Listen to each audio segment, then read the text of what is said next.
Praise the Lord everyone. परमेश्वर ने आज का दिन हमें देखा, परमेश्वर का धन्यवाद करती हूँ। यहोवा जो आकाश और पृथ्वी का करता है, वह सिय्योन में से तुझे आशीष देवे। तो परमेश्वर ने हमसे एक और वादा किया है। परमेश्वर के वादे हमसे बहुत सारे हैं जो कि बाइबल में से ख़त्म ही नहीं होते हैं, और वो पक्के और वो पूरे होने वाले वादे हैं, क्योंकि परमेश्वर हमसे कभी झूठ नहीं बोलता, हमें कभी निराश नहीं होने देता। तो परमेश्वर ने वचन में हमें कहा है कि यहोवा जो आकाश और पृथ्वी का करता है, कितना बड़ा परमेश्वर है वो हमारा, जिसने आकाश और पृथ्वी और इतनी बड़ी खूबसूरत कायनात को रचा है। वो परमेश्वर हमसे वादा कर रहा है कि वह सिय्योन में से तुझे आशीष देवे। सिय्योन में से तुझे आशीष दे मतलब अपने घर में से, अपने जहाँ पे परमेश्वर विराजमान है, यहाँ पे वो रहता है। और वचन में तो एक जगह या ऐसे भी लिखा है कि वह आकाश के झरोखे खोलकर परमेश्वर हमें इतनी आशीष देने के वादे कर रहा है। तो परमेश्वर की जो आशीष होती है वो, उसमें कुछ कमी नहीं होती, उसमें कुछ घटी नहीं होती। तो ऐसी आशीष की परमेश्वर बात करता है जो कि लेट नहीं होती, जल्दी नहीं होती और खराब नहीं होती, और ऐसी आशीष जो कभी ख़त्म नहीं होती। परमेश्वर हमसे ऐसी आशीष की बात करता है, और वो देगा भी अपने निवास स्थान में से, अपने सिय्योन में से, यहाँ पे वो विराजमान रहता है। तो परमेश्वर की दुनिया की चीज़ें खराब हो जाती हैं, दुनिया की जो संसारिक वस्तुएं हैं उनका समय सीमित है और वो ख़त्म भी हो सकती है, लेकिन जो परमेश्वर हमें आकाश से, सिय्योन से देगा ना, वो कभी ख़त्म नहीं होता। वो इतना मतलब उसमें आनंद होता है, उसमें चैन होता है, और इतनी ज़्यादा बड़ी आशीष होती है वो, उसमें हमें ऐसे लगता है कि अब हमें सब कुछ ही मिल गया है। परमेश्वर महान है, परमेश्वर भला है, परमेश्वर दया करने वाला परमेश्वर है। और जब किसी का जीवन परमेश्वर को भाता है तो परमेश्वर उसमें से उसे, उसके जीवन में, जो जिसका जीवन उसको भाता है, उसके जीवन में एक बड़ी आशीष देता है। आशीष शारीरिक भी होती है और आत्मिक भी होती है। तो ज़्यादातर तो हमें खुशी आत्मिक आशीष से ही होनी चाहिए, क्योंकि वो हमें स्वर्ग परमेश्वर के राज्य के अधिकारी बना सकती है। लेकिन संसार में रहते हुए हमें शारीरिक आशीषों की भी ज़रूरत है, जो परमेश्वर हमें देना नहीं भूलता है, और इतने बड़े बड़े वादे करता है कि मैं तुम्हारे संग रहूँगा, मैं तुम्हारे साथ चलूँगा, मेरे स्वर्गदूत तुम्हारी राखी करेंगे। यहोवा हमें कभी छोड़ता नहीं, कभी त्यागता नहीं है। एक माँ तो अपने दूध पीते बच्चे को भूल जाती है, लेकिन परमेश्वर हमें कभी भूलता नहीं।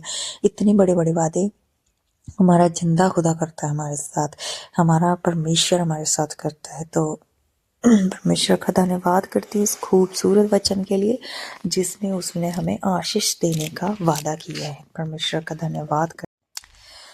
तो परमेश्वर ने एक और दिन हमें दिया, परमेश्वर का धन्यवाद करते हैं। तो हम दूध लेने के लिए गए, धूप भी नहीं थी और बादल भी नहीं छाए हुए थे। दूसरे रास्ते से मैं नहीं गई, क्योंकि लोग सचमुच डिप्रेस्ड हैं। डंडे रखे हुए हैं, डॉग रखे हुए रास्ते में, हवेलियों में, खाली हवेलियों में रखे हुए हैं। ऐसे लोग के दिमाग ख़राब है। तो हम दूध लेकर आए। तो वैसे तो वो हवेली खाली है, यहाँ से हम आ रहे हैं तो जा भी वहीं से रहे हैं, लेकिन ये देखो अंकल बैठ गए इधर, एक आंटी वो भी राखी करने के लिए आ गई। लोग डिप्रेस्ड हैं, इससे पता लगता है लोगों के दिमाग उल्टे हैं, नेगेटिव है।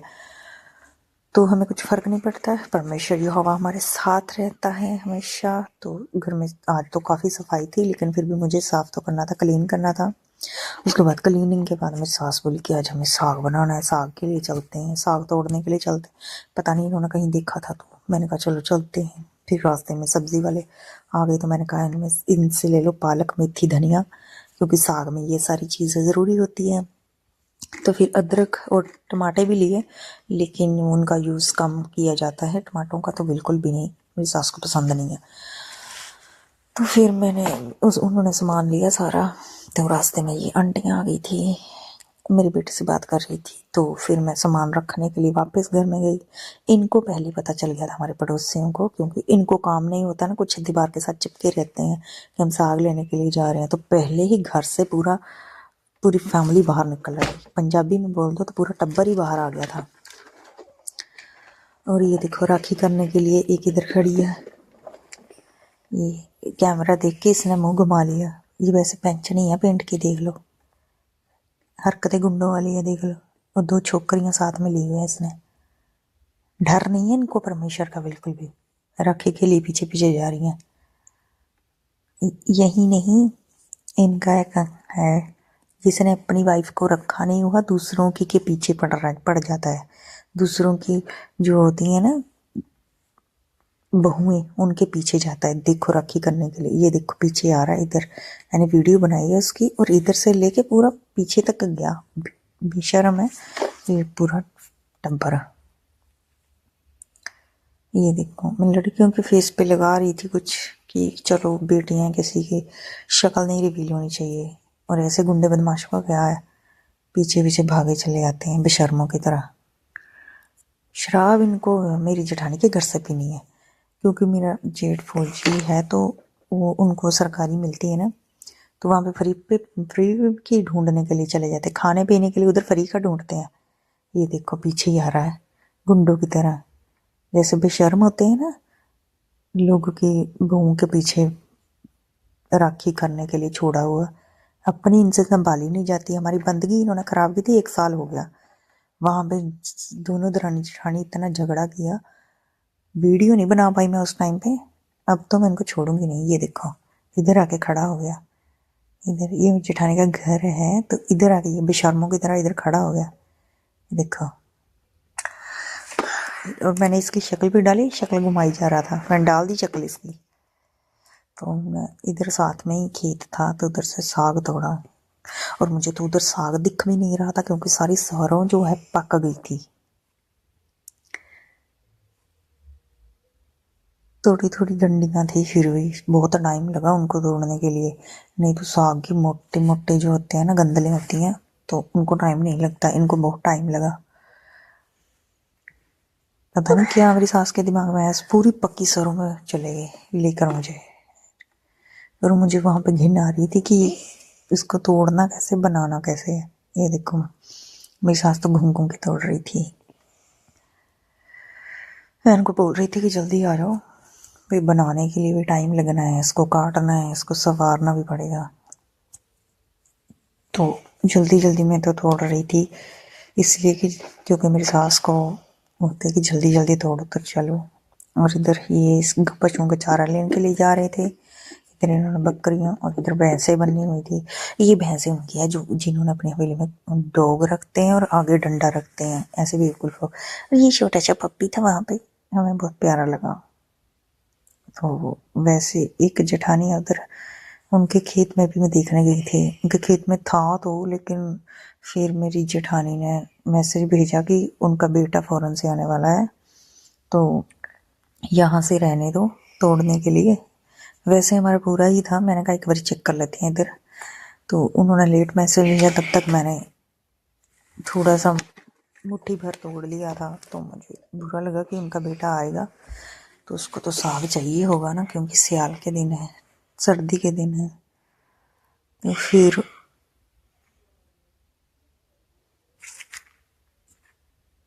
साग तोड़ा, फिर हम आ गए।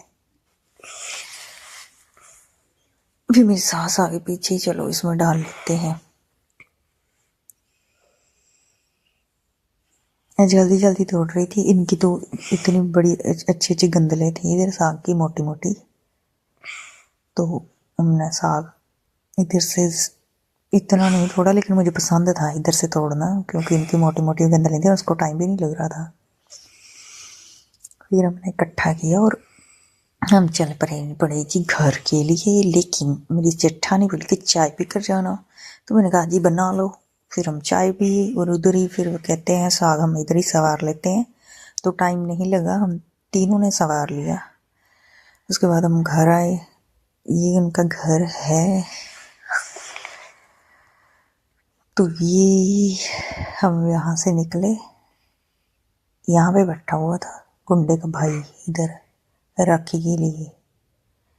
ये वीडियो इन लोगों पे मैं इसलिए बना रही हूँ, एक प्रूफ है, क्योंकि ये लोग ऐसे ही हरास करते रहते हैं सभी लोगों को।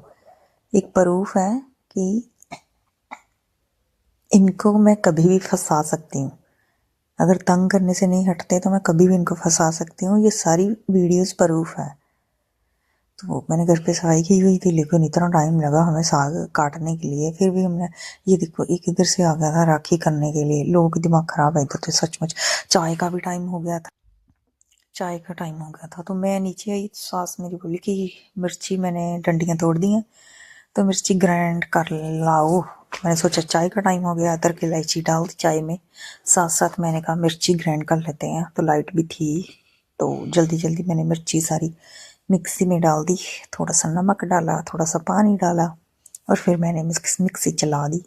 साथ साथ में चाय बना रही थी, क्योंकि जल्दी जल्दी करना पड़ रहा था। उधर से दूध भी थोड़ा सा गिर गया, जल्दी इसलिए कर रही थी क्योंकि टाइम बहुत हो गया था, साग अच्छे से नहीं हो रहा था। परमेश्वर का धन्यवाद करती, परमेश्वर ने पूरा दिन संभाल के रखा। तो मेरी जेठानी भी इनके बारे में बता रही थी, इन्होंने जो हमारी बंदगी खराब की थी, झगड़ा किया था, उसके बारे में बात कर रही थी। तो बंदगी भी हम लोगों की खराब की, और चढ़ाई भी हम पे करते हैं, कभी रोड, कभी डंडा लेकर, कभी ऐसे राखियां कर रहे हैं। और ये है ऐसी बपतिस्मा इन्होंने, जैसे हमारे बपतिस्मा लेते हैं, तो इन्होंने बपतिस्मा लिया हुआ है जट सिखों का। मैं किसी के धर्म को बुरा नहीं बोल रही हूँ, लेकिन इनके काम देखो। और रहते ऐसियों में है, मदद जाके जट सिखों से मांगते हैं, उनके साथ मिले हुए हैं। ये जो हवेली वाले हैं, डंडा रखते हैं, डोग बांधते हैं, इनके घर डेली जाती है ये चुगलियाँ लगाने के लिए। उनके साथ इक्का कर रही है। कोई बात नहीं, परमेश्वर तो देखता ही है। बकरे की माँ कितना दिन खैर मनाएगी, परमेश्वर देखता है। और मैं भरोसा रखती हूँ परमेश्वर पे, और उसका ऐसा जवाब होगा ना, मैं विश्वास करती हूँ अपने परमेश्वर के ऊपर कि इनके मुंह बंद किए जाएंगे, और ऐसे बंद किए जाएंगे कि दोबारा ऐसी हरकत करने के लिए 100 बार सोचेंगे। मैं परमेश्वर पे भरोसा रखती हूँ, चाहे वो कोई कितना बड़ा गुंडा हो, गोलियत से बड़ा नहीं हो सकता। परमेश्वर ने दाऊद के हाथ उसको मरवाया था ना, गोलियत से कोई बड़ा नहीं हो सकता। परमेश्वर अगर दाऊद को खड़ा कर सकता है गोलियत के लिए, तो हमें क्यों नहीं इस्तेमाल कर सकता दाऊद के जैसे? हमें क्यों नहीं इस्तेमाल कर सकता वो यहोशू के जैसे? हमें क्यों नहीं वो इस्तेमाल कर सकता है? परमेश्वर अपने जो इतने नबी हुए, परमेश्वर के एलिया, एलीशा, उन सब के जैसे हमें क्यों नहीं इस्तेमाल कर सकता? उस पतरस के जैसे जो बहुत बोलता होता था, और फिर परमेश्वर ने उसको लास्ट टाइम जब इस्तेमाल किया था, 3,000 लोगों ने सीधा बपतिस्मा ले लिया। परमेश्वर हमें भी इस्तेमाल करेगा, और मैं विश्वास करती ऐसा इस्तेमाल करेगा कि ये लोग जो है खड़े हक्के बक्के देखते रह जाएंगे, और इनका कुछ वो बस नहीं चलने देगा। क्योंकि और मेरा विश्वास है कि एक दिन ऐसा ज़रूर होगा, और मेरा विश्वास आज तक कभी टूटने नहीं दिया परमेश्वर ने, क्योंकि मैं 15 साल से परमेश्वर में एक साथ चली आ रही हूँ। तो मैंने अपने घर वालों का विरोध भी किया था परमेश्वर के लिए, तो इनके रोड और डंडे क्या हैं परमेश्वर के आगे? तो मैं परमेश्वर का धन्यवाद करती हूँ, उसने मुझे संभाला और आगे भी संभालेगा, और मेरे साथ साथ चलेगा। यीशु मेरे नाल नाल रहंदा है। सबको जय मसीह की।